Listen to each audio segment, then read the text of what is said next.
YouTube? This is Steve from Average Joe's Fantasy Football, and we've got your start and sit video for the wide receiver and tight end position. A little bit different than we normally do. I just wanted to get this video out for you guys so that way you guys are prepared for week 18. Most of you guys obviously have finished, but there are some that maybe have added week 18 for a championship or have some players that are being added, or maybe you traditionally use week 18 as your championship. I want to make sure you guys have the best possible solution for your wide receivers and tight ends. Now, there were 2 games on Saturday. There are obviously plenty of games on Sunday. A lot of playoff seeding, playoff implications. So there are a lot of teams that are still starting. There are a few that are not. So make sure you guys are paying attention to that. That way your roster is getting the best lineup it possibly can. Now, these are your obvious starts for your tight end and wide receiver. These guys are the ones you should absolutely put in your lineup, whether it's a great matchup or they just are the wide receiver 1 or tight end, of course, that gets plenty of targets. So I like these guys in your obvious. Now, the first person I'm going to recommend as a start is going to be Chris Olave versus the Panthers. Last outing, he had 23.7 points against the Panthers. Last week, Carolina gave up 48 points to Mike Evans. I don't expect Olave to have that type of performance. He doesn't have a great quarterback like Tom Brady throwing it to him, or necessarily have quite the skill set that Mike Evans does. But this is a really good matchup for the Saints to finish strong and Olave to have a really nice finish for his rookie year. Panthers have been dreadful this season stopping wide receivers, and I don't expect anything differently for this one. So I like Chris Olave as a nice little start this week. Now, another receiver is going to be Allen Lazard versus the Lions. Lions have still struggled defensively. This is a huge game for both Lions and Packers. A lot of playoff implications. This is going to be a great Sunday night game. Lazard earlier this year put up 18 fantasy points against them, and last week saw plenty of targets his way. Even with the shine of Christian Watson and still have Romeo Doubs, Lazard's still the number 1 target for Aaron Rodgers, and that's without doubt. Christian Watson is another good start. I think you could play him in this one as well because I think it's going to be a really high-scoring game. I don't think defense is going to be really tough in this one. On top of that, Lions have averaged 17.1 points the last 4 games to wide receivers. So again, really good matchup. I like Lazard. You can even play Watson if you need to. I think Watson's more of a flex play. I like Lazard a little bit differently. Now, normally I do 3 receivers, but I'm going to do some tight ends here. I've got Austin Hooper versus the Jaguars. Jaguars struggle normally against the tight end. Hooper also had 11 points earlier this season against him, and he should see plenty of targets. With Doubs at quarterback, typically backup quarterbacks or backup quarterbacks in this case usually feel comfortable passing to the tight end, right? They typically play closer to the line of scrimmage. They're usually the sure-handed guy who's probably going 5 to 10 yards. So I like Hooper as a nice little start this week for, obviously, for the Titans. Another tight end I'm going to recommend is TJ Hawkinson. You could almost put him as an obvious, but I like his matchup against the Bears. Vikings don't necessarily have a huge amount to play. I mean, there are some factors in their seeding and things like that, but I like this matchup. The last 2 weeks, Bears have allowed an average of 13 points to the tight end. This is a game that, again, you have to pay attention, but Hawkinson may not fully play. We'll see how it plays out. But I like this matchup ever since he got traded to the Vikings.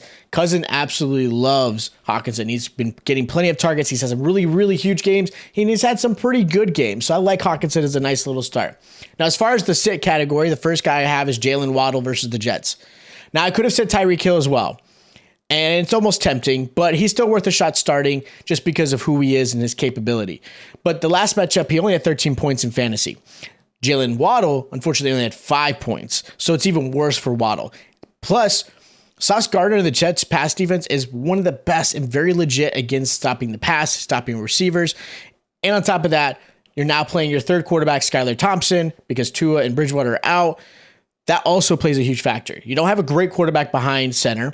You've got Waddle who's struggling.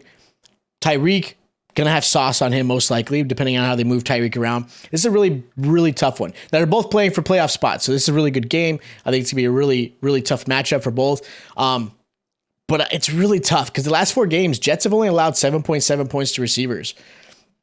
Again, Waddle, I'm definitely sitting. Tyreek, it's depending on your roster, I may sit him as well, but you may have to play him just because of what he's capable of. Another receiver I'm sitting this week is Jerry Jeudy versus the Chargers.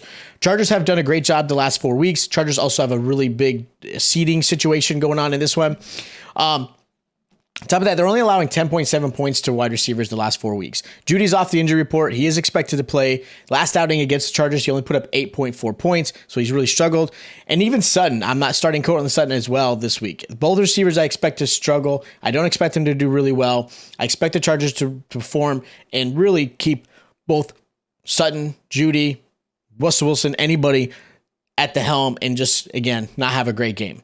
Now, tight ends I'm looking at sitting as well. It's going to be Pat Freiermuth versus the Browns. Now, I like Freiermuth a lot. He's one of my favorite tight ends in this NFL season and beyond.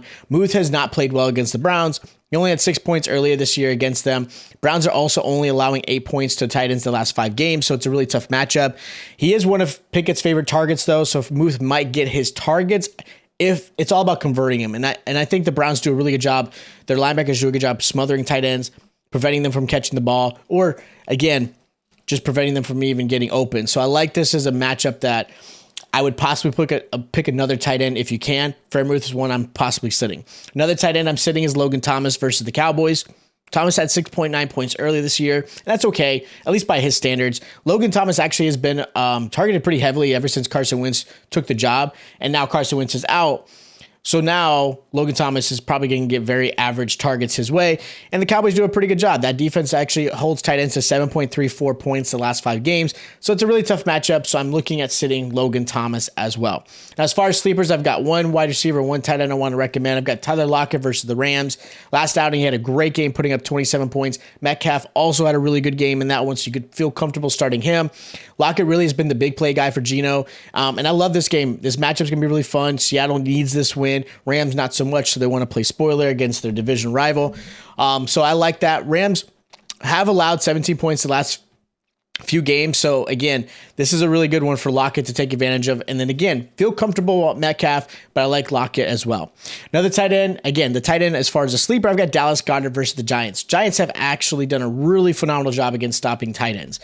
But that doesn't matter in this game. Giants aren't looking to start their starters. They want to rest them. They're not moving and seeding. They got a guaranteed playoff spot. So this is a game where Goddard could really take advantage of, right? And they just allowed Hawkinson to have 35 points just recently. So it's not that uncommon for them to allow a big game, but they're usually really good. But the fact that they're resting the players, now you're getting Jalen Hurts back as well. That only adds value to Dallas Goedert, adds value obviously to A.J. Brown and Devontae Smith, and they're going to obviously try to blow them out. Now, here's the only thing you have to be concerned with. If the Eagles are up, say 14 points, 21 points, depending on how the game plays out, there's a good chance that they rest their starters the rest of the game because they're going to guarantee the lock in the one, rest them, they get the bye. Something to think about, but I do like Dallas Goedert as a nice little sleeper. So those are my start, sits, and sleepers for the wide receiver and tight end position. Again, a little bit different for those who watch these videos. I just want to make sure you guys get everything out for the Saturday, Sunday game. So again, want to make sure you guys have this. If you guys do have questions of your lineup, again, hit us in the comments down below. Ask away. We'll be able to help try to give you the best stats we possibly can to help you guys out. We'll also, of course, inform you of any players that may or may not play, depending on what's going on with, obviously, whether it be injuries or, again, they have no reason to play at all. So, again, follow us on Twitter and Instagram, or, of course, just ask questions on here. We'll be able to answer those. If you guys are new to the channel, make sure you hit the subscribe button. I know the season's about to end, but we're going to be doing Dynasty content, rookies. We're going to talk all kinds of football, even through the off season. So especially you Dynasty lovers out there, make sure you subscribe. We'll be updating on all kinds of rankings and, of course, getting you guys ready for mock drafts probably around the midsummer time and then, of course, going into the season. So, again, make sure you guys are locked in. If you guys enjoy the content, make sure you hit the like button. Make sure you check out our other start and sit videos, and I'll check you guys out next time.